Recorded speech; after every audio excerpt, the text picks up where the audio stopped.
ఏదో పుట్టామో బతికేమో అన్నట్టుగా కాదు. అబ్రహాం పుట్టామో బతికేమో అన్నట్టున్నారా? మోషే, దావీదు, మనం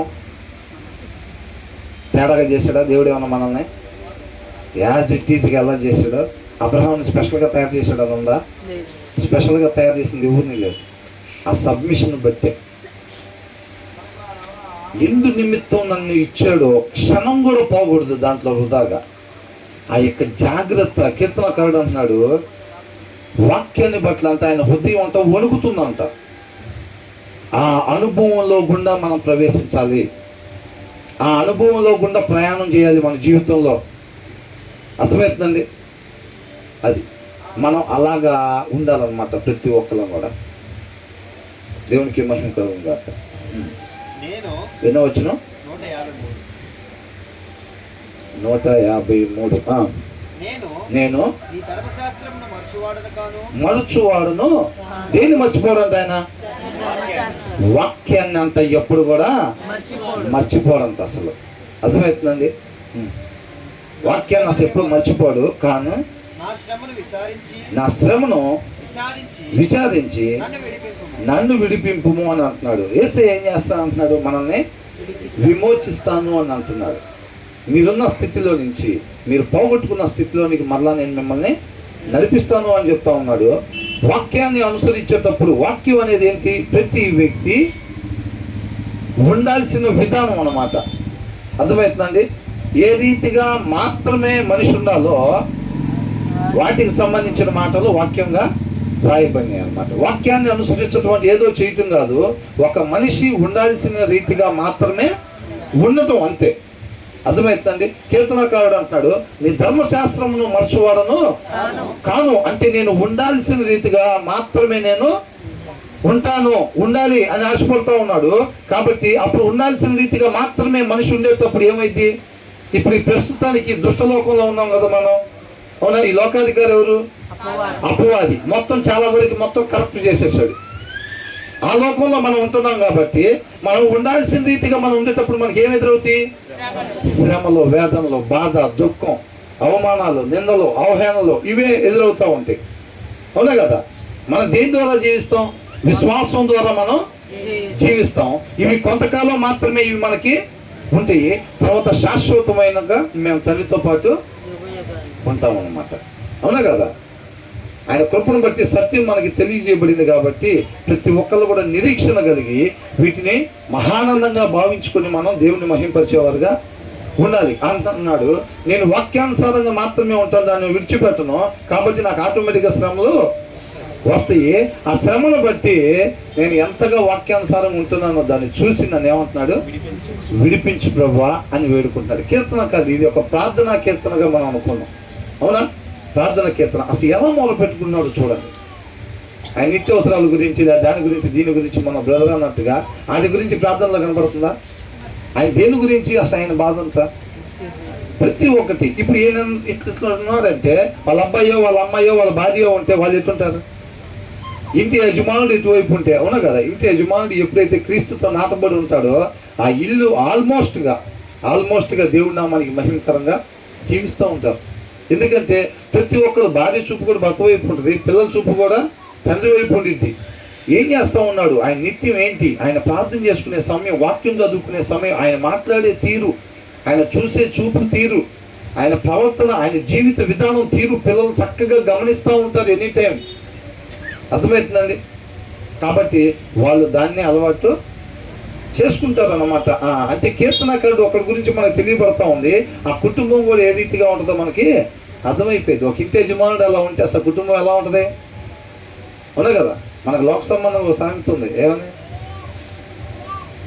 ఆవు చేలో మేస్తుంది అంటారు కదా. చూడా గట్టి మేసిద్దా? ఎక్కడ మేసిద్ది? చేలోనే మేసిద్ది. కీర్తనకారుడు ఎట్లుంటే వాళ్ళ అబ్బాయి చిన్న కీర్తనకారుడు ఎలా ఉంటాడు? చిన్న కీర్తనకారుడు కూడా ఆ ఉన్నాయి మొత్తం తీసుకెళ్ళి పంచి పెడతా ఉంటాడు, అంతేగా? అవునా కదా? అలా ఉంటుంది అన్నమాట.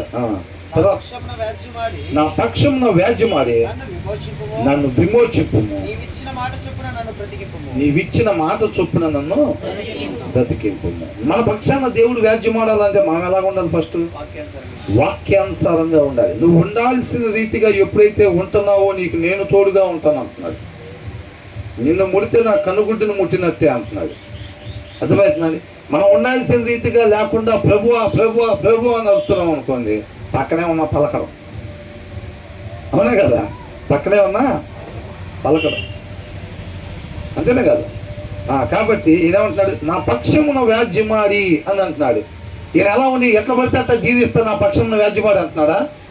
ఏమంటున్నాడు? ఆ పైన వచ్చిన ఏమన్నాడు? నీ ధర్మశాస్త్రమును మరువను అని అంటున్నాడు. అర్థమవుతుందండి?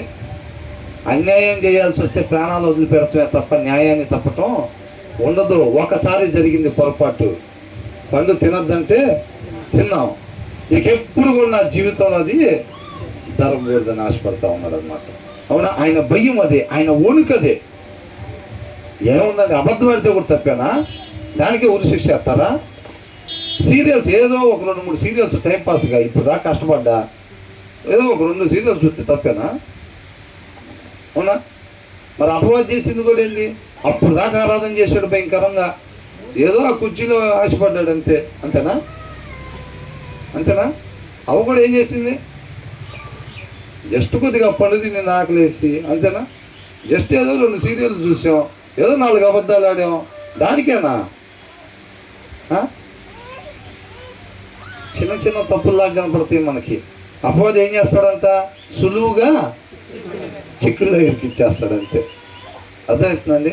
కాబట్టి మనం తగిన జాగ్రత్త కలిగి ఉండాలి. హృదయంలో వాక్యం లేకపోతే మనం ఎటుపోతున్నామో మనకే తెలియదు. వాక్యం అనే వెలుగు మనలో లేకపోతే అంట అది గుడ్డితనం కలుగజేసిద్దంట.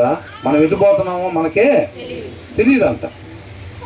అది మనం ఎటుపోతున్నామో మనం ఎక్కడ తెలియకుండా వేరే వాళ్ళకి దారి చూపిస్తాము, మనం వేరే వాళ్ళ దారి చూపించలేం. కాబట్టి నా పక్షంలో వ్యాజ్యమాడి నన్ను విమోచింపుము, నీవిచ్చిన మాట చొప్పున నన్ను బ్రతికింపుము అని అంటున్నాడు.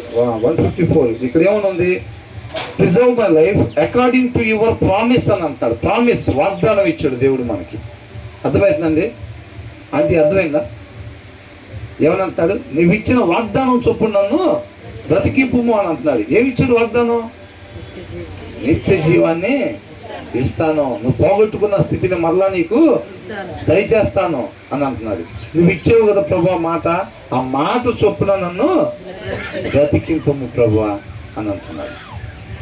అర్థమవుతుందండి? దావీదుకి ఏం చెప్పాడు? నీ సింహాసనాన్ని నేను స్థిరపరుస్తాను అన్నాడు. ఇప్పుడు నువ్వు ఎట్టబడితే అట్టున్నా కానీ నువ్వు నా ఆజ్ఞలు కట్టడలు గైకొనిన ఎడలా. ఎంత ఇష్టం దావీదు అంటే, అవునా? అయినా సరే న్యాయాన్ని తప్పి నీకు ఏ ఫేవర్ కూడా నేను చెయ్యను. నా ఫేవర్ నీకు అన్ని వేళలా ఉండాలంటే నువ్వు లైన్ మీద ఉండాలి. అది గుర్తు పెట్టుకున్నావు బాగా. అది అలవాటు చేశాడు దావీదుకి. అట్ ద సేమ్ టైం తర్వాత కూడా ఆయన కుమారుడిని ఆ సింహాసనం మీద ఎక్కించిన తర్వాత ఏమన్నారు? ఫస్ట్ మాట దేవుడు మాట్లాడేది ఇదే మాట. మీ నాన్నలాగా నువ్వు నీతిగా న్యాయంగా నా మాటను అనుసరించి నువ్వు జీవించినట్లు అయితే మీ నాన్నకి ఎలాగైతే నేను తోడుగా ఉన్నానో నీకు కూడా అలాగే నేను తోడుగా ఉంటాను. అలాగే మనందరితో కూడా దేవుడు అదే మాట చెప్తున్నాడు. మీరున్న ప్రదేశంలో వాళ్ళ లైట్లు, డిజిటల్ లైట్లు పెట్టి ఉంచుతాడు ఎనీ టైం. అపవాది ఏం చేస్తాడు?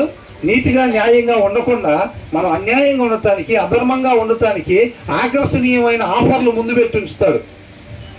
ఆకర్షణీయమైన ఆఫర్లు ఎనీ టైం ఉంటుంది, నేను నీకు ముందే తెలియపరిచాను అంటున్నాడు. అవునా? ఒక ఆత్మీయుడి జీవితం ఎలా ఉంటుంది? అరచేతిలో తన ప్రాణాలు పెట్టుకుని ఉన్నట్టుగా ఉండేది అనమాట ఒక ఆత్మీయుడి జీవితం. నేను నీకు ముందే చెప్పా, నీ ముందు గుంటలు తీసేవాళ్ళు అనేక మంది అని అన్నారు. ఇప్పుడు ఆయన కింద పరిచయం చేసేవాళ్ళు ఉంటారు కదా, అపవాది కింద. వాళ్ళ పని ఏంటి? వెలిగింపబడిన క్యాండిల్ ముందు గుంటలు తవ్వటం, వలలు పెట్టడం, అది వాళ్ళ డ్యూటీ అనమాట. వాళ్ళు బిజీగా ఉంటారు ఆ పనిలో. అర్థమవుతుందా? మన హృదయంలో వాక్యం ఉన్నంతసేపు 100 వలలు పెట్టినా నువ్వు ఒక్క దాంట్లో కూడా చిక్కుకోవు. దానికి నాది హామీ అంటున్నాడు దేవుడు. నీ హృదయంలో నా మాట లేకపోతే నువ్వు ఫస్ట్ దాంట్లోనే ఇరుక్కుపోతావు అంతే. అట్లా చెప్తా ఉన్నాడు. ఆ తర్వాత ఏమంటున్నాడు? నువ్వు నాకు ఇచ్చిన మాట ప్రకారంగా ప్రభువా నన్ను బ్రతికించు అని అంటాడు. బ్రతికించడం అంటే ఇక్కడ బ్రతికిస్తావా? 70 ఏళ్ళు, 80 ఏళ్ళు, 120 ఏళ్ళు ఈ బ్రతుకంటే ఇక్కడ బ్రతుకు కాదు. పైన వాటిని మాత్రమే చూడాలంట. ఒకసారి మనం నేలలో మునిగి లేచిన తర్వాత ఎటు చూడాలి? పైన వాటిని చూడాలి కాదు, మాత్రమే చూడాలి అంతే. కిందకి ఇక చూడటానికి వీలు లేదంతే. కిందంత రంగుల ప్రపంచం కనపడతాం, అయినా చూడటానికి వీలు లేదు. అది నష్టాన్ని చేకూర్చేది, మన నాశనాన్ని కోరుకునేది. అది అర్థమవుతుందండి. దేవుడు మహాకృపను బట్టి ఆ జ్ఞానాన్ని మనకు దయచేశాడు. ఇదంతా కూడా మనకు తెలియపరిచాడు. తెలిసిపోయి గుంటలో పడితే బాధ్యులు ఎవరు? మనమే బాధ్యత. తర్వాత ఏమంటున్నాడు? ఎవరంట? ఆయన కట్టడలు, ఆయన వాక్యాన్ని వెతకని వాళ్ళు ఎవరంట? భక్తిహీనులు. వాళ్ళు సపరేట్ డ్రెస్ కోడ్ ఇట్లా ఏమీ ఉండదు. ఎవరైతే వాక్యాన్ని వెతకరో, ఎవరైతే వాక్యాన్ని చదవరో, ఎవరైతే వాక్యాన్ని అనుసరించరో వాళ్ళే భక్తిహీనులు. వాళ్ళు ఏ డ్రెస్ వేసుకున్నా కానీ. అర్థమవుతుందండి? ఏంటంట జడ్సన్? ఏంటంట?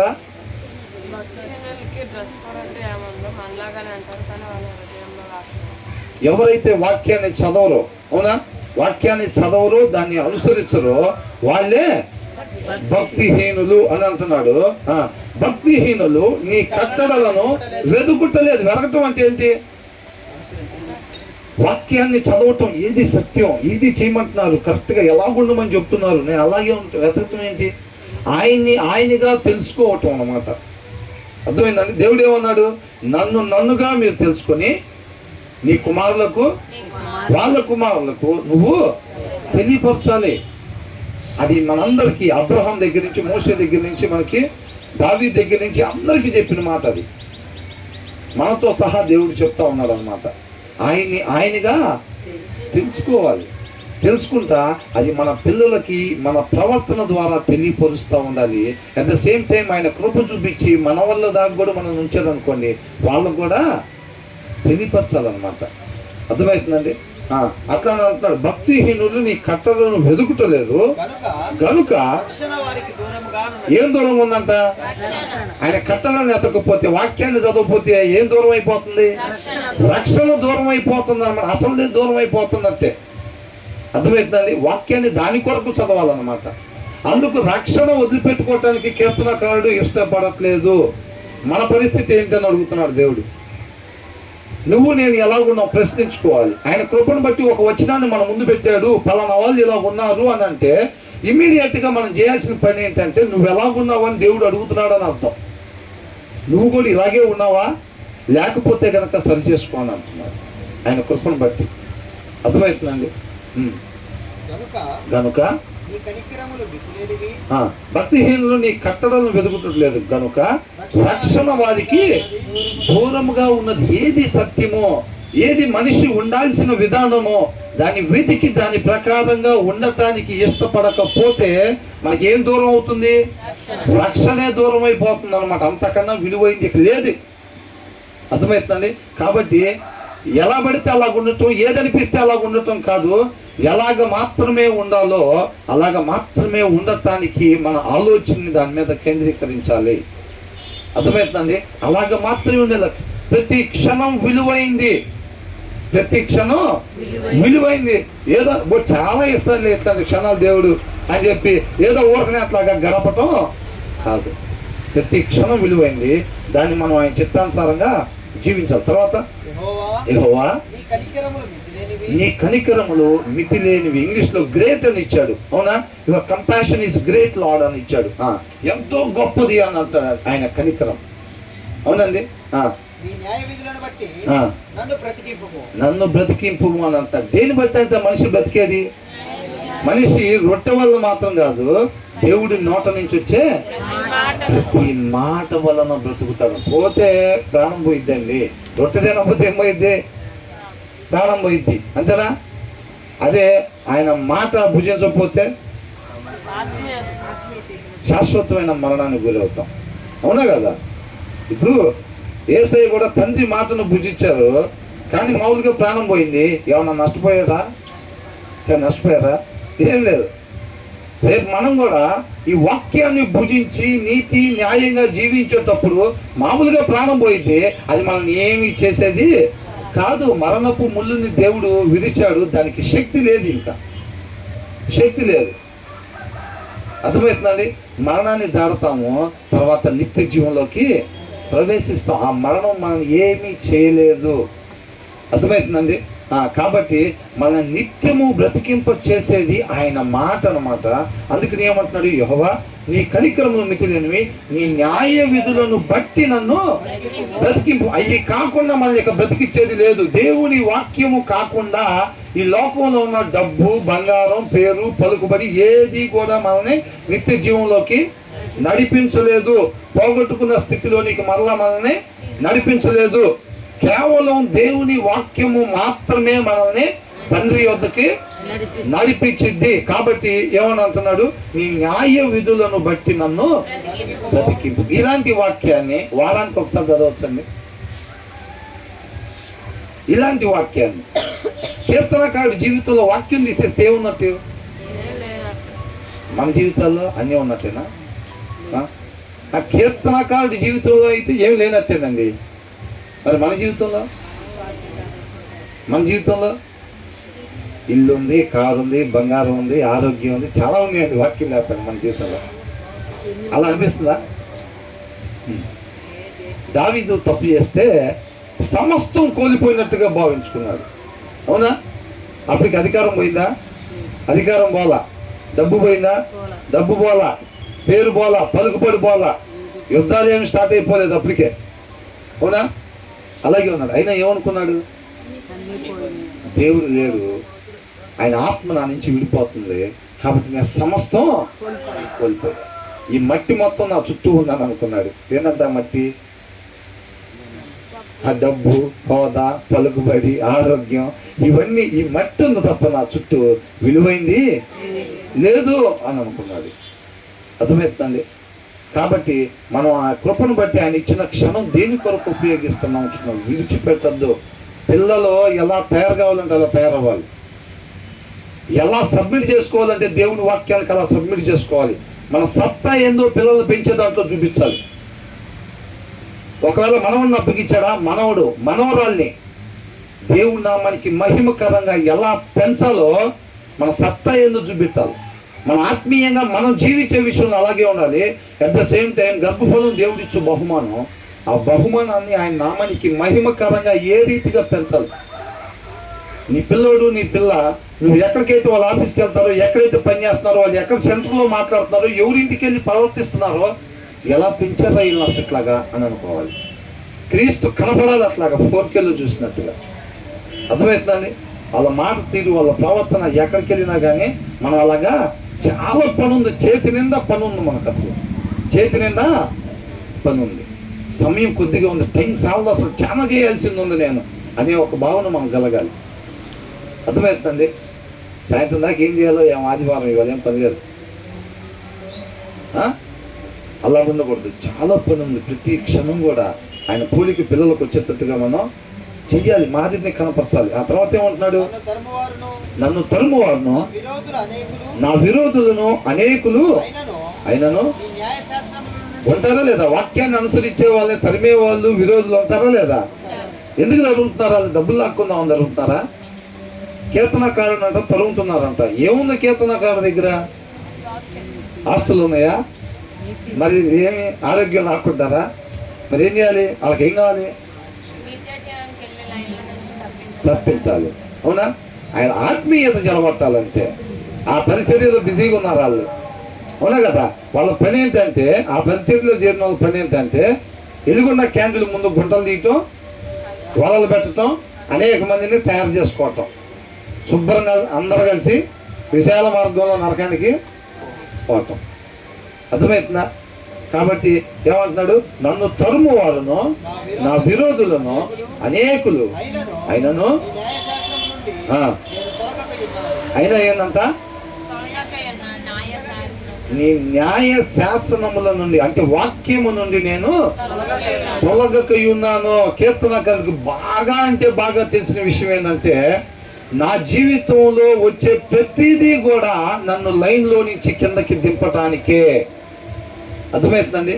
నాకు ఇవన్నీ వచ్చేది కూడా నా ఆత్మీయతను చెడగొట్టడానికే ఇవన్నీ కలుగుతాయి అనేది తెలుసు కాబట్టి దాన్ని మాత్రం నేను విడిచిపెట్టను. అర్థమవుతుందండి? శరీరాన్ని అప్పగిస్తారు కొట్టడానికి అవసరమైతే. వాళ్ళు కొడతానుకుని వస్తే శరీరాన్ని అప్పగిస్తారు. ఆస్తులు పోగొట్టుకోవాల్సి వస్తే పోగొట్టుకుంటాడు, ఆరోగ్యం పోగొట్టుకోవాల్సి వస్తే పోగొట్టుకుంటాడు. ఆత్మీయతను మాత్రం పోగొట్టుకోను. వదలాల్సి వస్తే ప్రాణాన్ని వదిలిపెడతాను తప్ప ఆత్మీయతని వదిలిపెట్టను అని అంటున్నాడు. ఆయనకి ఇష్టం లేకుండా, ఆయన ఆజ్ఞ లేకుండా నా ప్రాణం ఎవరు కూడా తీలేరు. ఆ కార్యం జరుగుతుంది అని అంటే ఆయన ఇష్టపడుతున్నాడు అని అర్థం. ఆయన ఇష్టపడుతున్నాడు అంటే అది ఏదైనా పుట్టికైనా చావైనా మనం సబ్మిట్ చేసుకోవాలంతే. అర్థమవుతుందండి? అలాగుండాలి మనం ఎప్పుడు కూడా. కాబట్టి ఏమంటున్నాడు ఈయన అంటున్నాడు, మనం కూడా గుర్తుపెట్టుకోండి, ఇంట్లో గజిబిల్లులు జరుగుతున్నాయా, లేకపోతే బయట పరిస్థితులు బాగోట్లేదా, లేకపోతే మనం పనికెళ్ళే దగ్గర పరిస్థితులు అట్లా ఎట్లా ఉంటున్నాయా, ఇవన్నిటికీ మూలం ఏంటంటే మన ఆత్మీయ జీవితం టార్గెట్ ఏంటంట? దర్శనం ఏంటి? మన ఆత్మీయ జీవితమే టార్గెట్ లోకానికి. దాన్ని మనం గుర్తుపెట్టుకోవాలి. కాబట్టి దాన్ని విడిచిపెట్టకూడదు. ఆఫీస్లో గలిబిలి జరిగినా, ఇంట్లో గలిబిలి జరిగినా, చుట్టాల్లో గలిబిలి జరిగినా వాక్యాన్ని విడిచిపెట్టద్దు. యేసయ్య దగ్గరికి వచ్చి వాక్యాన్ని విడిపింపజేయాలని చెప్పి అపవాది అన్ని రకాలుగా ట్రై చేశాడు. అవునా? యేసయ్యకి రాళ్ళను రొట్టెలుగా చేసుకున్నప్పుడు అపవాది చేసుకుంటే పోయేది ఏముంది? ఆరోగ్యం పోయిద్దా? అప్పుడు దాకా ఆహారం తింటే ఆరోగ్యం పోయిద్దా? పోదు. ఏమైనా ఆస్తులు పోతాయా? పేరు పలుకుబడులు పోతాయా? ఇంకా ఈ లోకం మొత్తం నీకు ఇస్తానంటున్నాడు. ఇచ్చినప్పుడు ఇంకా పేరు పలుకుబడి వచ్చిందిగా, మరి ఏం పోయిద్ది? ఆత్మీయత పోయిద్ది. యేసయ్యకి అట్లా శోధన పెడుతుంటే ఆయన ఏం చేశాడు? వాక్యాన్ని మాత్రం విడిచిపెట్టలేదు అంతే. అర్థమవుతుందా? వాక్యాన్ని మాత్రం విడిచిపెట్టలా. అప్పుడు ఏం చేశాడు అపవాది? తోక ముడుచుకొని వెళ్ళిపోయాడు. మనం కూడా పరిస్థితులు గలిబిలిగా ఉన్నాయా, ఇవాటి నుంచి నేను బాగా వాక్యం చదవాలి, ప్రార్థన చేసుకుందాం అనుకుంటున్నా అంటే మరి ఎమ్మటి ఏదో ఒకటి ఆ వాతావరణం లేకుండా క్రియేట్ చేస్తాడు. క్రియేట్ చేసినప్పుడు ఏం చేయాలంటే మనం టార్గెట్ మిస్ అవ్వకూడదు. అర్థమవుతుందా? ఖచ్చితంగా ఆ జ్ఞానం కలిగి ఉండాలి. మనం ఖచ్చితంగా ఇది ఆత్మీయ జీవితాన్ని దెబ్బతీయటానికే నేను ఏదైతే ఇవాళ ఫలానాది చేద్దాం, ఫలానా వాళ్ళకి ప్రాబ్లం ఉందంట, వాళ్ళకి ఇట్లా చేద్దాం, సాయంత్రం వెళ్ళి అట్లా చేద్దాం అంటే నువ్వు పొద్దున ఆలోచించుకున్నావు అంటే అదే పొద్దు నుంచి సాయంత్రం లోపల నీకు ఎన్ని శోధనలు వస్తాయో మనం గుర్తుపెట్టుకోవాలి బాగా. ఖచ్చితంగా నేను ఆ పని చేయకుండా ఉండటం కోసమే ఇది మొత్తం జరుగుతుంది, దాన్ని మాత్రం వదిలిపెట్టకూడదు అనే జ్ఞానం మనం కలిగి ఉండాలి. యేసయ్యకి తెలుసా లేదా? రాళ్ళను రొట్టెలకి ఎందుకు చేసుకోమంటున్నాడో తెలీదా? అవునా? పైకి ఇక్కడి నుంచి దూకు, నీకు దేవదూతలు పట్టుకుంటారని ఎందుకు చెబుతున్నాడో తెలీదా? లోకం మొత్తం చూపించి నీకు ఇస్తాను అని అంటున్నాడు, ఎందుకు చెప్తున్నాడో తెలీదా? తెలుసు. మనం కూడా జ్ఞానం కలిగి ఉండాలన్నమాట. ఇవన్నీ వస్తున్నాయి అంటే నేను వాటి నుంచి వాక్యం చదువుదాం అనుకుంటున్నాను బాగా. కాబట్టి ఇలాగ డిస్టర్బెన్స్లు, ఆఫర్లో, పెళ్లి ఇన్విటేషన్లు, మధ్యాహ్నం భోజనాలు, మటన్ విత్ మెను. ఏంటంట? మెనులు ఏముంటుందంట? మటన్ ఉంటుంది. మధ్యాహ్నం ఏమో వాక్యం చదవాలనుకున్నాం, ప్రార్థన చేసుకోవాలనుకున్నాం. ఈ లోపల ఏంటంట? పక్క లైన్లో భోజనాలు అని చెప్పి వచ్చింది, ఏర్పాటు చేస్తాడు. అర్థమవుతుందండి? మనం ఏం మిస్ కాకూడదు. దేన్ని చెడగొట్టడానికి వచ్చాడో అది మాత్రం మనం మిస్ చేయకుండా మనం కంపల్సరీగా మన వాక్యాన్ని చదివితే ఏం చేస్తాడు? తోక ముడుచుకొని వెళ్ళిపోతాడు. యేసయ్య దగ్గరికి ఎట్లయితే వచ్చి అపజయంతో వెను తిరిగాడో మన దగ్గరికి వచ్చినా సరే అపజయంతో వెనక్కి తిరగాలంతే. నువ్వు ఎప్పుడైతే భార్య భర్తల మధ్యలో గొడవ పెట్టాడో, నువ్వు ఎప్పుడైతే బైబిల్ చదువుకున్నావు అంటే భార్య భర్తల మధ్యలో గొడవ పెట్టినప్పుడు ఆ ఆలోచన చదువుతానికి ఉండదు అంటుగా ఉండేది. అయినా సరే నువ్వు జ్ఞానం కలిగి ఆయన కృపను కోరుకొని ఆయన శక్తిని కోరుకొని వెళ్ళి నువ్వు బైబిల్ తీసావంటే తోట ముడుచుకొని వెళ్ళిపోతాడు. అర్థమవుతుందండి?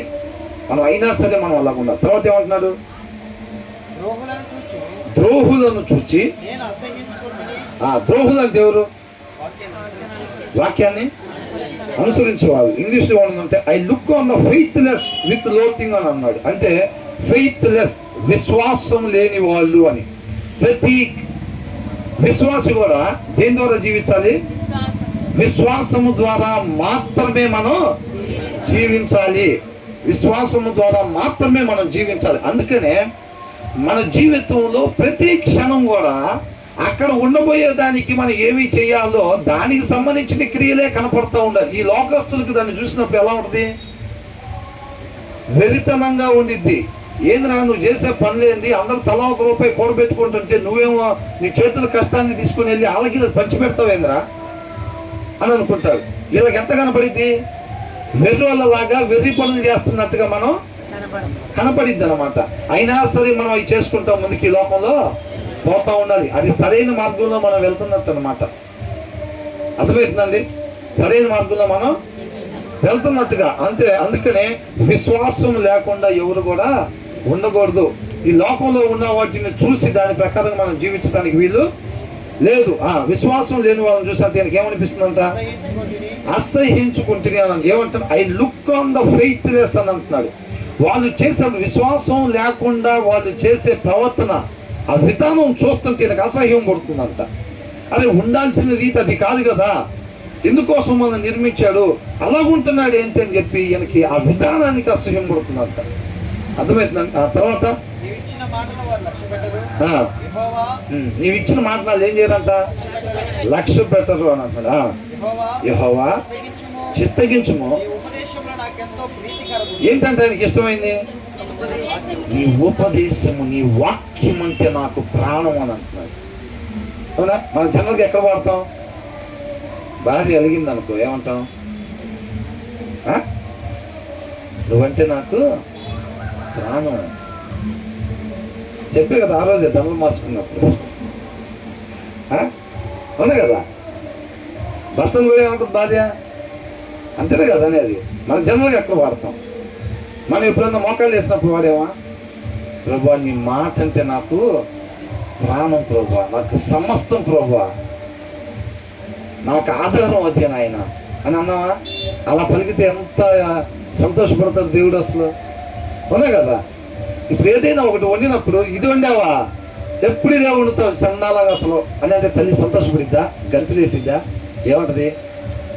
మమ్మీ ఇది చేసావా, నాకు ఎంత ఇష్టమో mummy, I love you mummy అని అంటే అసలు తల్లి ఎలా ఉంటుంది? అలాగే కిచెన్లో ఒక రౌండ్ వేసుకొని మళ్ళీ వచ్చి ప్లేట్లోకి సర్వ్ చేసింది. యేసయ్యా నీ మాటే నాకు ఆధారం, నీ మాట అంటే ప్రాణం నాకు అంటుంటే అసలు ఏమంటాడు? ఎలా ఉంటాడు యేసయ్య? అవునా కదా? మన హృదయపూర్వకంగా 4 మాట్లాడితే జస్ట్ అంతా ఒక రౌండ్ వేసుకుంటాడు యేసయ్య. కాబట్టి ఊరికే పెదవులతో ఒక రౌండ్ వేస్తే పెదవులతో అనగా ఒక రౌండ్ వేసుకుంటాడా? హృదయపూర్వకంగా మనం ఎప్పుడైతే దాన్ని నిజంగానే అలాగా అంగీకరిస్తామో అప్పుడు యేసయ్య కూడా ఒక రౌండ్ వేసుకుంటాడు అంతే. అవునండి, అవునా కదా? కాబట్టి మనం అలాగ యెహోవా చిత్తగించుము, నీ ఉపదేశములు నాకెంతో ప్రీతికరములు. ఎలా బ్రతికించాలంట? రక్షణ కేవలం ఆయన కృప వల్లనే వచ్చింది. ప్రభా అది చేసేగా ఇది చేసేగా అంటే అవన్నీ ఆయన ముందు పెట్టి నన్ను రక్షించంటే అవన్నీ ములిగొడ్డులా కనపడతాయి. నువ్వేదన్నా చేస్తే కేవలం ఆయన కృప వల్లనే చేసి ఉండాలి తప్ప ఆయన కృప లేకుండా ఎవరు కూడా ఇంకొకరికి సహాయం చేయలేరు. ఆయన ఇష్టపడాలంటే అది ఏ పనైనా సరే నువ్వు చేసావు అని అంటే నీ ద్వారా ఆయన ఆ క్రియ చేయటానికి ఇష్టపడ్డాడు ఆయన. అవునా కదా? అట్లాగనమాట. ఆ తర్వాత ఏమంటాడు? నీ కృప చొప్పున నన్ను బ్రతికింపుము, నీ వాక్య సారాంశము. ఎంత అద్భుతమైన మాట, అండర్లైన్ చేసుకోవాలి. ఇది ఏంటంట? నీ వాక్య సారాంశము. ఏదైతే నీతిగా ఉండమంటున్నావు, న్యాయంగా ఉండమంటున్నావు, ధర్మంగా ఉండమంటున్నావు, నిన్ను వలే నీ పొరుగు వారిని ప్రేమించు. ఎలా ప్రేమించాలంట? ఏదో కొద్దో గొప్ప కాదంట, నిన్ను వలే. మనల్ని మనం ఎలా ప్రేమించుకుంటాం? ఎంత పర్సంటేజ్ ప్రేమించుకుంటాం? అయిపోయింది, మొత్తం ఛార్జింగ్ అయిపోయిందా? ఎంతైంది టైం? 8:28 4:8 తీసుకున్నాను నేను. ఏంటి 100% మనల్ని మనం ఇష్టపడతాం. ఏది ఇష్టపడే వాళ్ళు ఎవరు లేరా? పక్కన వాళ్ళు ప్రేమించే సంగతి అట్టు ఉంచండి, ముందు మనం ప్రేమించుకునేది కూడా ఇంకా తయారవ్వలేదా? ఎక్కడున్నాం మనం అసలు? మనల్ని మనం 100% ప్రేమించుకుంటారు ఎవరైనా సరే, అవునా? ఇప్పుడు తాగుబోతుడి దగ్గరికి వెళ్ళి నువ్వంటే నాకు ఇష్టం లేదన్నావు అనుకో, నువ్వంటే నాకు ఇష్టం లేదని అంటే, నువ్వంటే నీకు ఇష్టం ఉన్నానంటే నాకు 100% ఇష్టంగా ఉందంటాడు, అవునా? వాళ్ళు కూడా ఏమంటారు, నేనంటే నాకు 100% నీకు ఇష్టం లేకపోతే పోవై అని అంటాడు. అంతేనా కదా? అలాగంట మనల్ని ఎలా ప్రేమించుకుంటామో అలాగ మన పొరుగు వారిని ప్రేమించాలంట. అప్పుడు ఎవరు కనపడతారు? క్రీస్తు మనలో కనపడతాడు. నువ్వు నిజంగా మన ఆఫీసులో, మన పనిచేసే దగ్గర, మన ఇంటి దగ్గర, మన పొరుగు వారి దగ్గర ఎప్పుడైతే ఆ ప్రేమను కనపరిచామో అప్పుడు ఆ ఇంట్లో యేసయ్య ఉంటున్నట్టు, ఆ ఆఫీస్లో యేసయ్య వర్క్ చేస్తున్నట్టు, ఆ పొలంలో యేసయ్య పని చేస్తున్నట్టు. అర్థమవుతుందండి? ఊరికనే మనం మాటలు చెప్పటం కాదు. పక్కన బాక్స్ తెచ్చుకోలేదు అనుకోండి, పొద్దున అడవుడే టైం సరిపోలేదు, బాక్స్ తెచ్చుకోలేదు, మనం పొలం పని చేసుకుంటున్నాం. టైం దొరికినప్పుడల్లా 4 దేవుని వాక్యాలు చెప్పేసి ఆ బాక్స్ తెచ్చుకోలేదంటే పక్కకు పోయి మన బాక్స్ మాత్రం కంప్లీట్గా తినొచ్చామనుకోండి, ఎవరు కనపడతారు?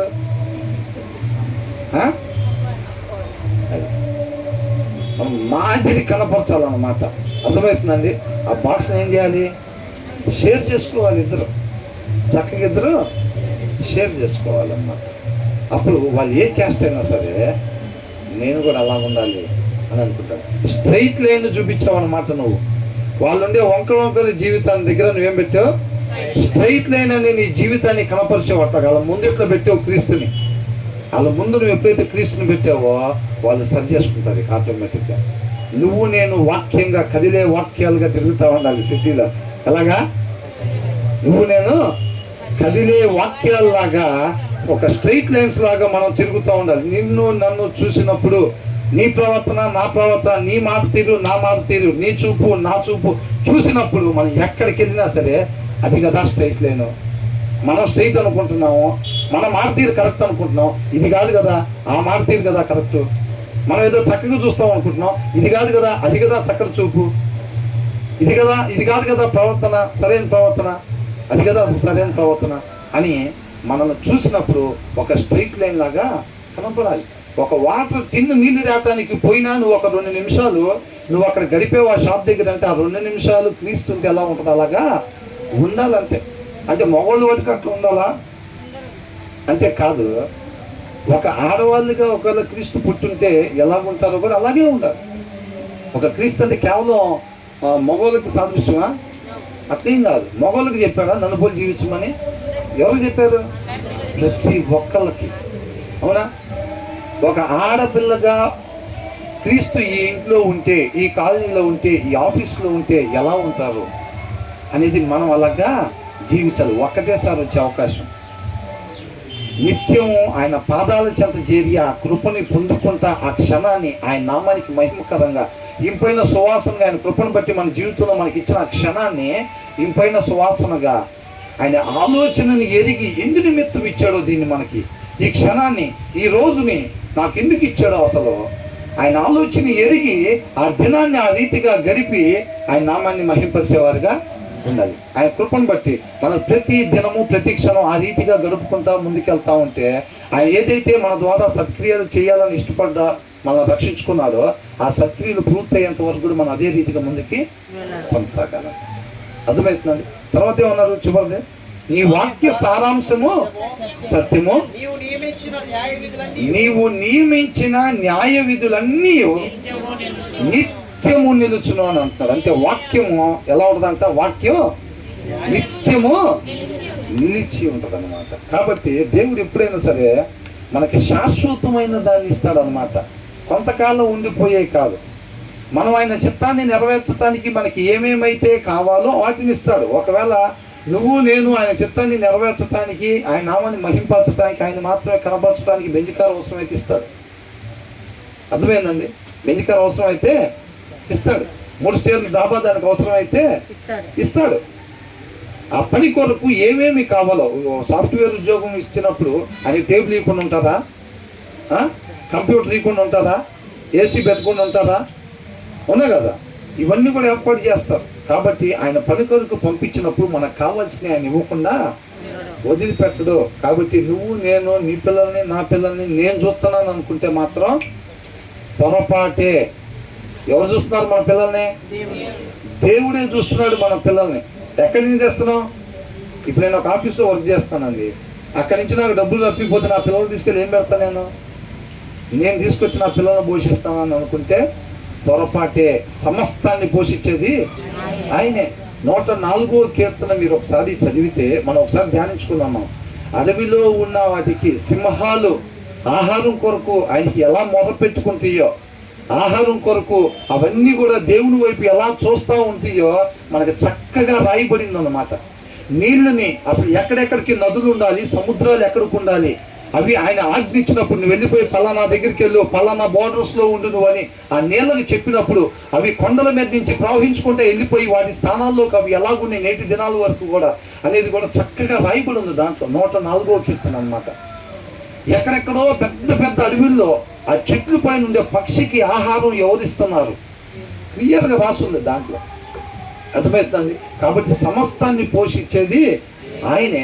ఆయన లేకుండా మనం ఏమి కూడా చేయలేము. కాబట్టి మనం పూర్తిగా సబ్మిట్ చేసుకొని ఆయన వలే మనం ఆయన కృపను బట్టి ప్రతి క్షణం మనకి ఇచ్చిన దాన్ని ఎలా జీవించాలి? ఆయన కృపను బట్టి మనకి ఇచ్చిన ప్రతి క్షణం ఎలా జీవించాలి? ఆయన వలే మనం జీవించాలి. మనం ఏ ప్లేస్లో ఉంటే, అవునా, ఇప్పుడు ఆటో నగర్ బస్టాండ్ పక్కనే ఒక కంపెనీలో వేసే పని చేస్తే ఎలా ఉంటుందో, మనం అక్కడ పని చేస్తుంటే అలాగుండాలంతే. ఆయన మాట్లాడితే పక్కన వాళ్ళతో ఎలాగ ఉంటుంది అలాగ ఉండాలి. పొలంలో ఉంటే అలాగ ఉండాలి. కాలనీలో ఉంటే అలాగా. ఎంతమంది ఇష్టపడుతున్నారు అట్లా? ఎంతమంది ఇష్టపడుతున్నారు?